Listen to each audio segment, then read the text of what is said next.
Hai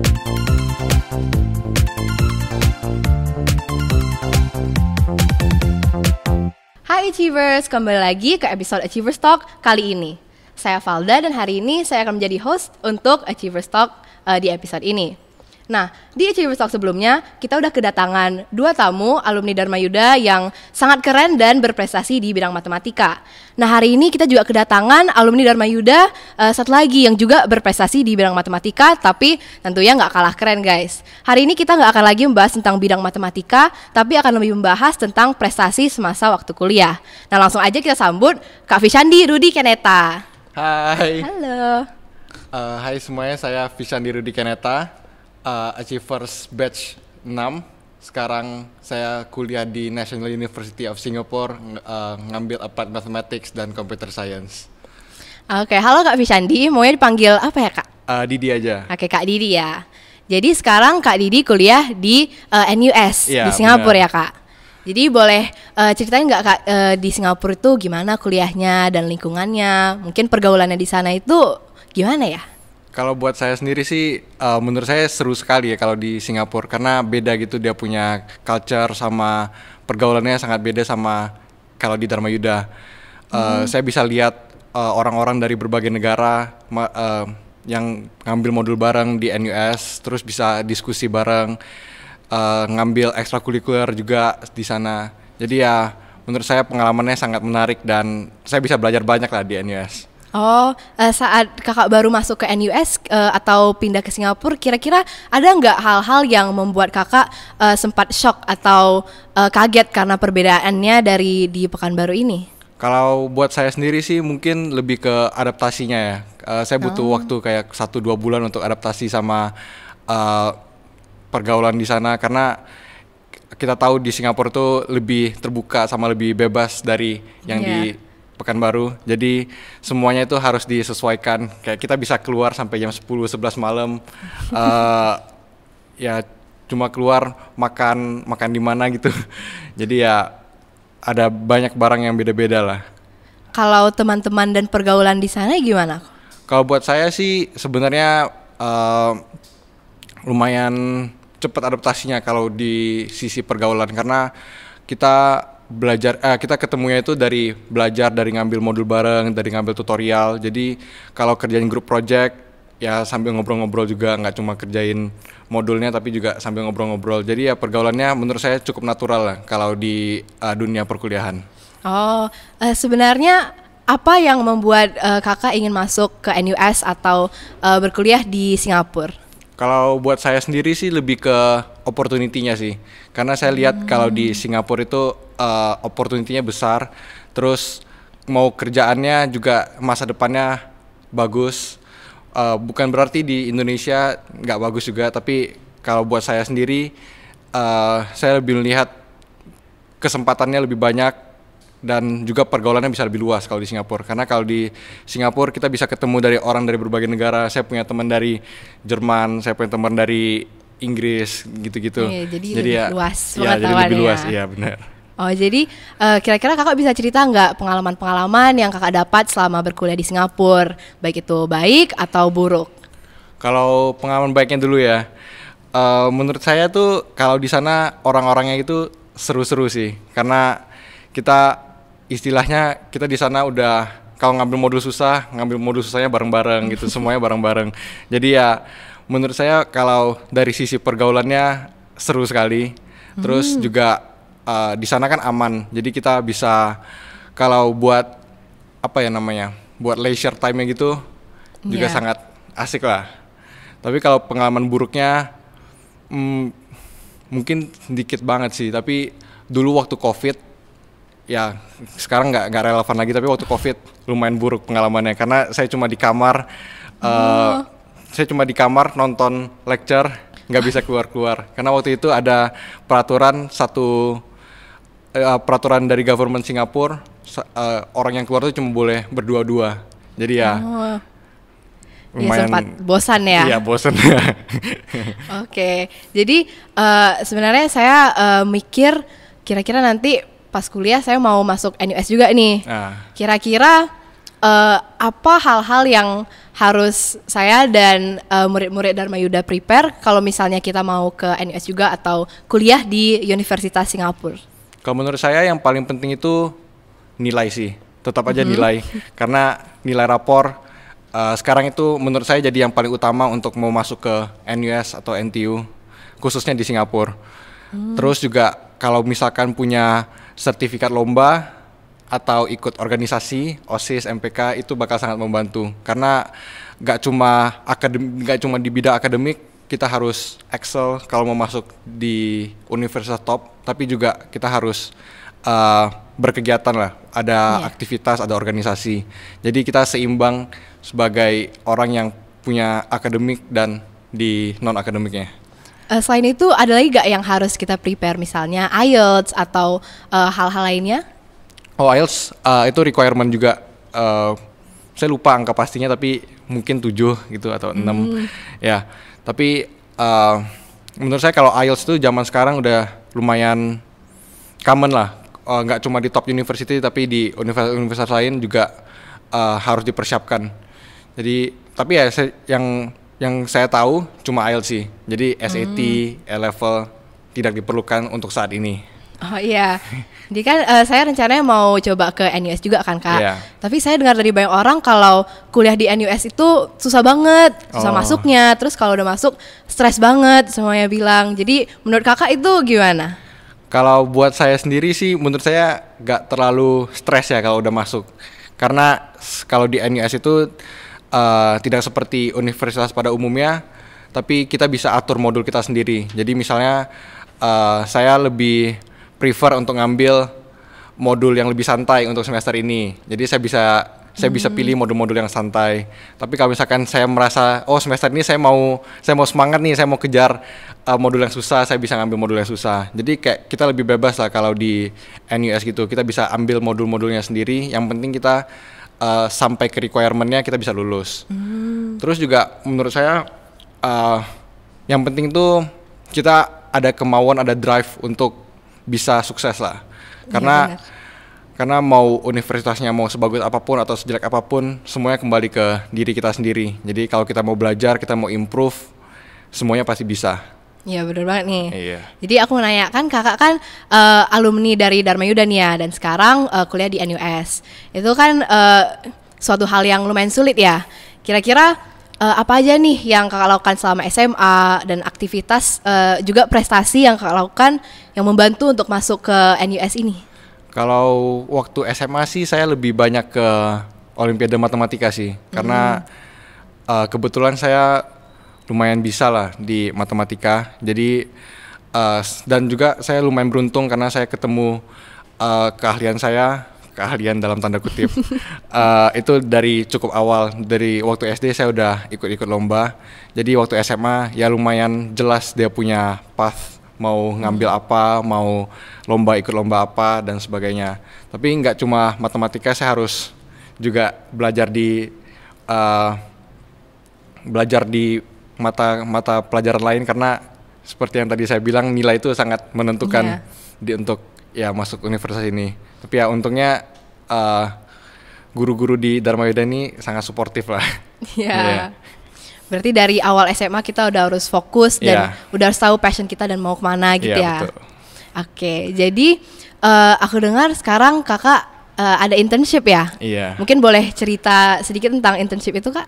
Jadi kemarin saya intern di suatu trading firm, namanya itu Optiver, yang headquarternya di Amsterdam. Jadi kemarin bulan Mei saya ke Amsterdam selama 2 bulan, habis itu lanjut intern di Singapura, di kantor Singapurnya selama 1 bulan, jadi ya total 3 bulan.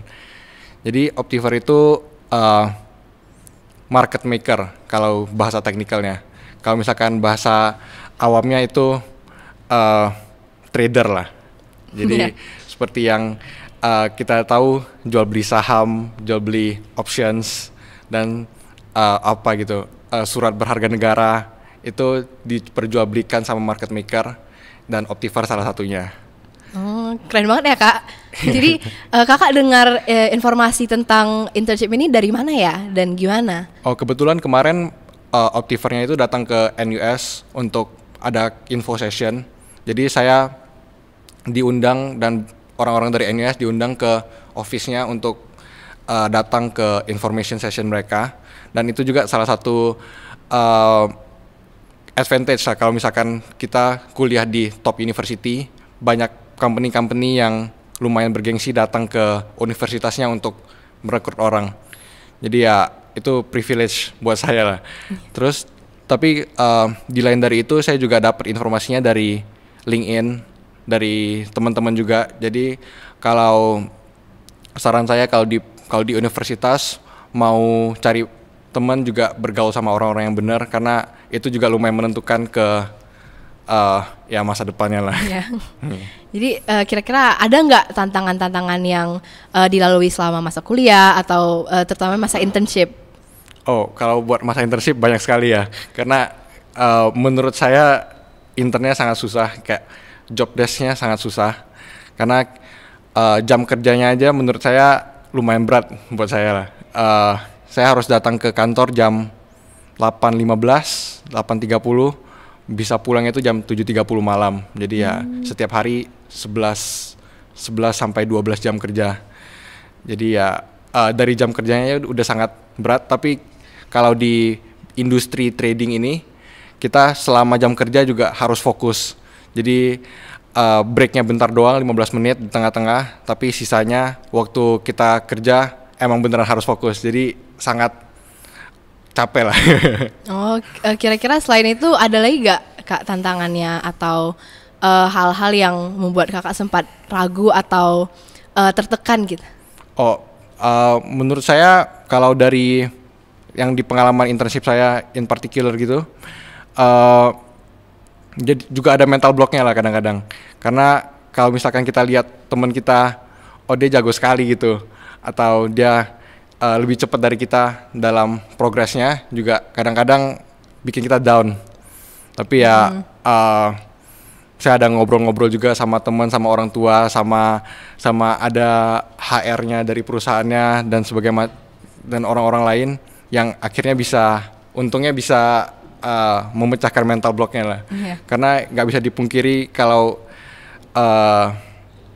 menurut saya dalam semua kerjaan, apalagi kita baru awal-awal, pasti ada hal-hal semacam ini, dan harus berusaha gimana cara cari solusinya lah. Jadi selama masa kuliah, selain internship, ada lagi gak Kak yang kakak lakukan untuk memaksimalkan masa kuliah? Oh, kalau itu sih saya paling ikut CCA gitu. CCA itu co-curricular activities, kayak ekskul lah. Saya ikut angklung. Jadi iya, jadi saya ikut CCA angklung karena waktu itu kayak motivasi saya waktu year 1 ikut angklung itu biar cari teman aja sih sebenarnya.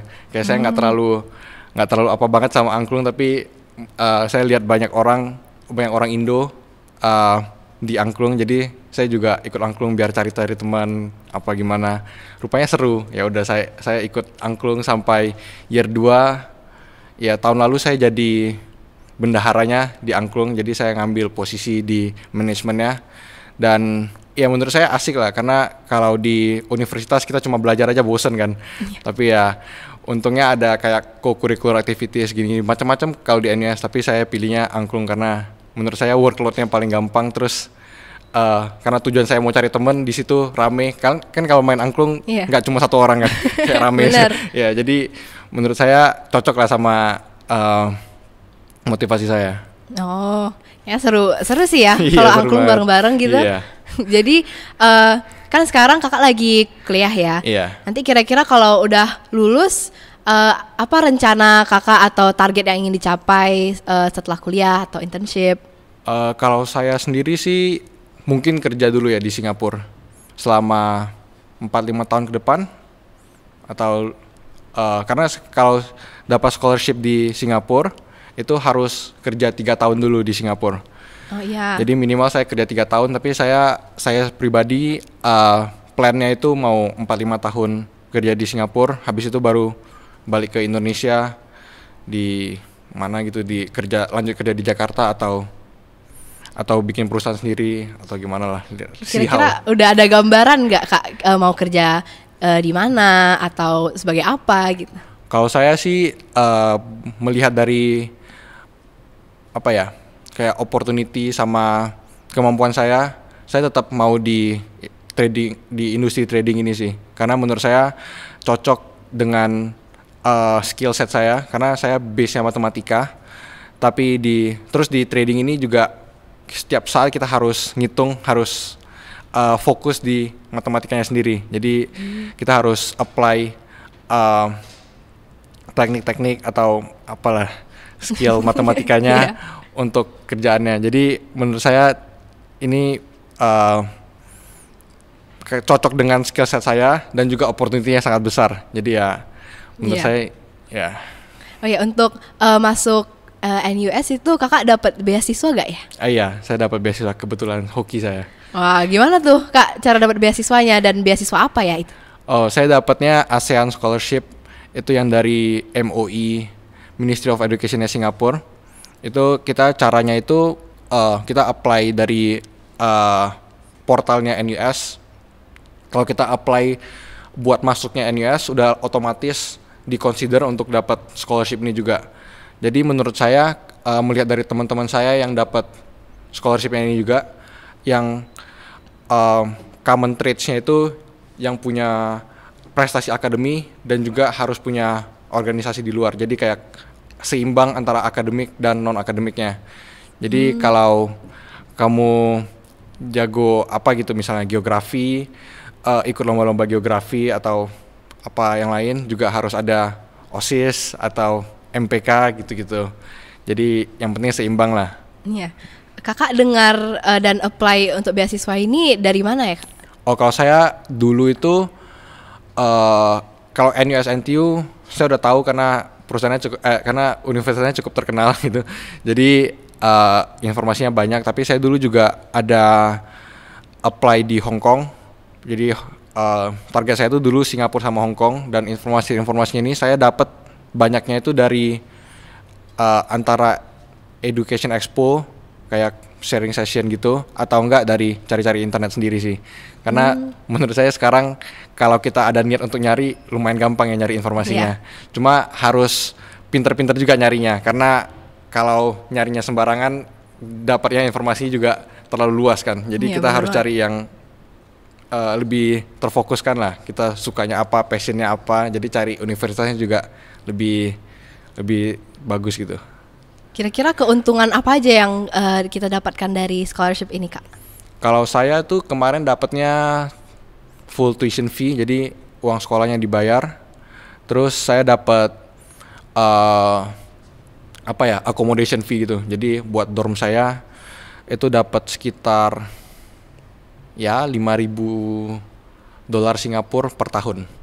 Itu yang on top of the tuition fee ya. Membantu banget ya. Iya, sangat membantu hoki saya. Jadi saya dengar-dengar nih dari orang-orang sekitar, katanya mau coba NUS. Soalnya itu susah banget masuknya, ngapain? Emangnya kamu bisa masuk gitu. Jadi saya mau tanya nih, apakah emang sesusah itu ya untuk masuk NUS atau top-top univ di Singapura? Kalau susah sih, ya susah. Tapi menurut saya tidak, karena dia susah, tidak menutup. Bukan berarti kita harus nggak apply karena susah gitu. Karena menurut saya kalau nyari universitas atau nyari kerja nanti ke depannya, semua itu banyak jodoh-jodohannya sih.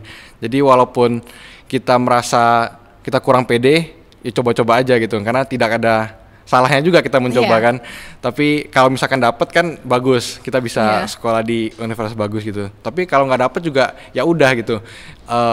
Bukan berarti kita ada di universitas yang bukan lebih jelek juga, tapi ya di rankingnya lebih jelek dari NUS, kita nggak bisa berkarya, nggak bisa sukses. Karena menurut saya semuanya itu juga tergantung diri sendiri lah.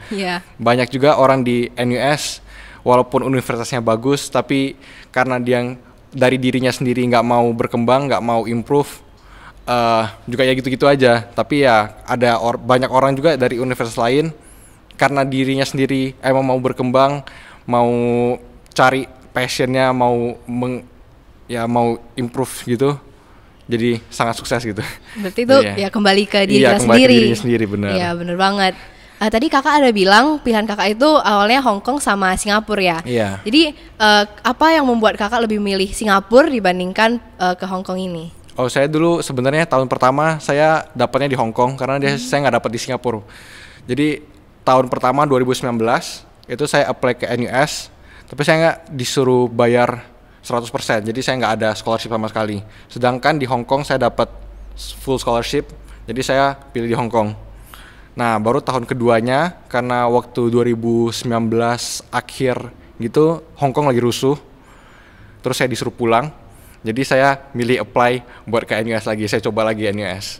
Terus dapet deh. Berarti ulang lagi gitu Iya. ya? Oh, kira-kira lebih kakaknya lebih enjoy-nya di Hong Kong atau di Singapura? Kalau experience saya pribadi sih lebih enjoy di Singapura ya, karena waktu di Hong Kong kemarin itu lagi rusuh Hong Kongnya.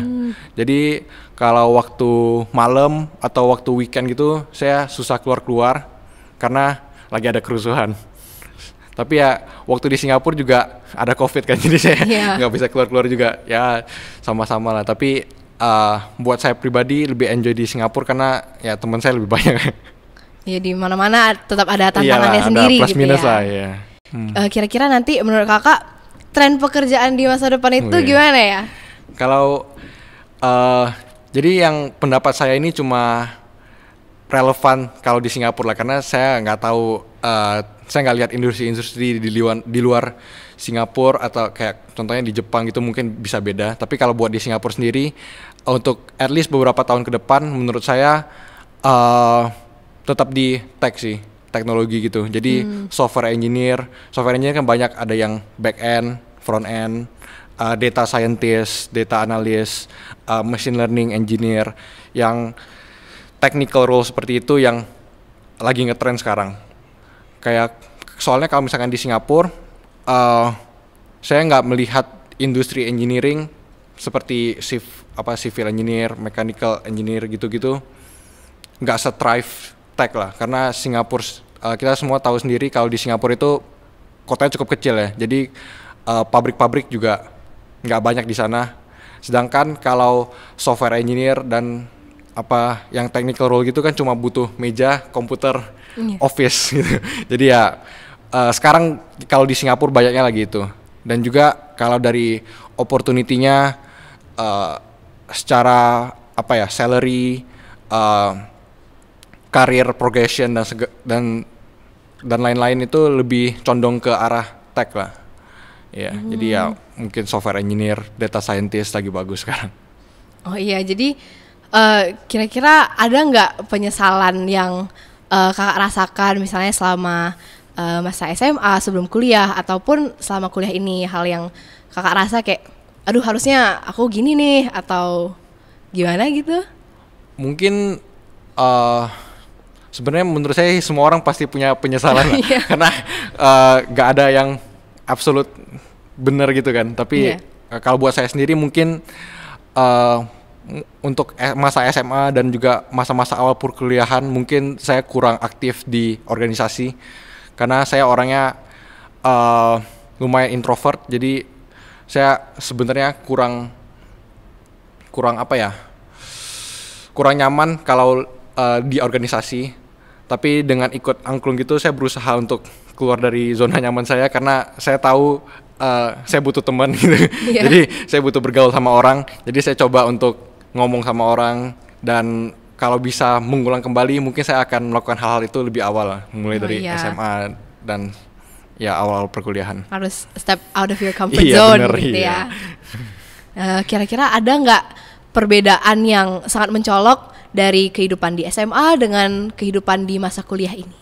Kalau buat saya sih yang paling beda itu kalau di SMA kita masih kayak disuapin sama guru-guru, sama disuapin sama orang tua. Jadi kayak kurang merasa independen lah. Dalam arti kita semuanya itu diarahin sama orang. Sedangkan kalau di perkuliahan itu kita harus arahin diri kita sendiri. Jadi kita passion mau di mana, kita sukanya apa, kita tujuan masa depannya mau apa, itu semuanya harus kita kerjain sendiri. Sedangkan kalau di SMA itu masih ada, karena kita masih dekat sama orang tua kan, terus guru-gurunya juga masih sangat peduli sama kita. Beda sekali kalau di masa perkuliahan, dosennya itu cuma datang presentasi tentang lecture-nya, terus dia pulang. Jadi ya kita mau ngerti atau enggak, dosennya nggak peduli gitu. Jadi ya semuanya itu kembali lagi ke diri kita mau belajar atau enggak. Jadi ya itu yang paling beda sih menurut saya. Jadi kakak pernah merasakan tantangan atau kesulitan gitu gak pas awal belajar di NUS? Ya adaptasinya mungkin di Hong Kong ya, karena saya tahun pertama di Hong Kong gitu.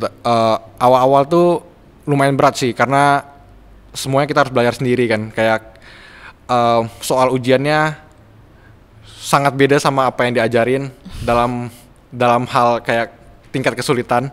Kalau misalkan di SMA kita bisa protes sama gurunya. Iya, iya. Seriko nih susah banget gitu. Iya, tapi tinggal kalau protes. Iya, tinggal protes. Kalau di kuliahan gurunya, dosen yang ngasih kita soal susah, ya udah kita terima.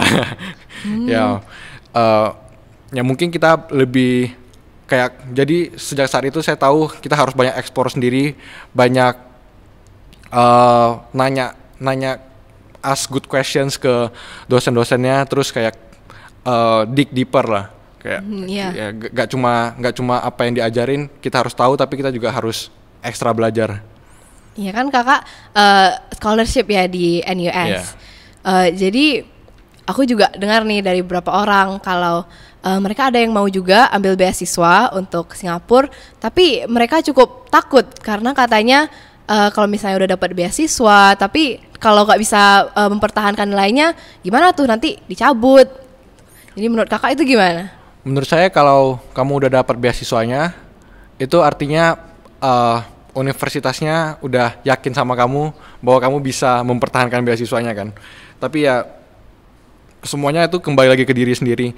Tapi buat saya pribadi, dengan saya dapat scholarship ini, itu lebih memotivasi saya sih. Karena adanya suatu privilege ini, saya lebih semangat belajar karena ya nggak semua orang dapat. Terus sangat membantu lah dalam hal uang. Jadi ya buat saya pribadi itu sangat memotivasi. Jadi menurut saya jangan jadikan scholarship itu jadi beban, tapi kita lihat dari sisi lain itu jadi motivasi kita untuk belajar lebih giat lagi. Ada nggak hal-hal spesifik gitu yang kakak lakukan untuk mempertahankan nilainya biar terus tinggi gitu? Oh, kalau buat saya sendiri sih kayaknya natural aja sih, karena seperti yang tadi saya bilang, kalau di NUS itu kita bisa ngambil modul yang kita suka. Jadi ya semuanya itu kita bisa atur sendiri, mau ngambil 5 modul, 6 modul, 7 modul atau sekian.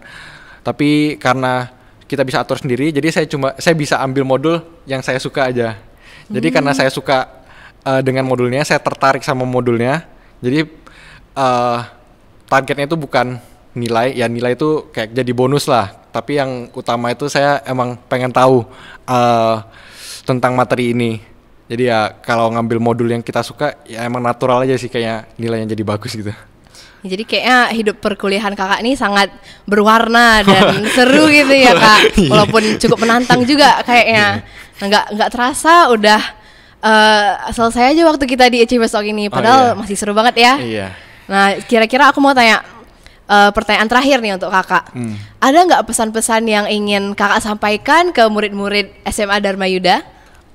Ya, jadi menurut saya jadi kita harus tetap semangat, kita harus belajar lebih giat dan juga mempersiapkan untuk masa depan, karena nggak semuanya datang secara tiba-tiba, kita nggak siap gitu, dan kita punya waktu untuk mempersiapkannya. Tapi ya apapun itu, selama hidup kita banyak hal yang gak enak, ya nikmati saja semua hidupnya. Jadi ya gitu deh. Oh, thank you ya Kak Fishandi. Jadi untuk para penonton jangan lupa untuk subscribe, like, dan juga leave a comment down below. And we'll see you on the next Achievers Talk. Thank you. Thank you, bye-bye.